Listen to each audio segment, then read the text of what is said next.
When you click on the Templates link on the Wix homepage, you are presented with several hundred templates which you can use as a starting point for your website. These are grouped into different categories to help you choose something that might be more relevant for your type of business. For example, a photography template is likely to be pretty image heavy and probably built around an image gallery.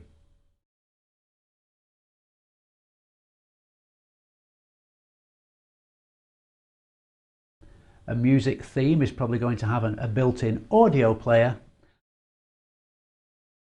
and an accommodation or hotel theme will have a widget installed that allows website visitors to book a room online. So choosing a relevant category for your business or your sector is definitely a good place to start, particularly if you are new to Wix. Having said that, I often choose Wix themes simply because I like the design.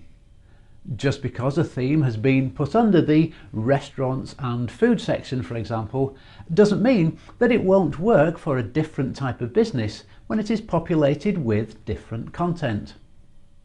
And then any functional elements that you might want to add, like audio players or hotel booking forms, can be added to your theme later because you will find these in the Wix Apps section. Just click on Add Apps, for example a hotel booking form, and then add it to your site. The final template option that you have is to choose a completely blank or almost blank template from the Blank Templates menu, and then build up your website from there.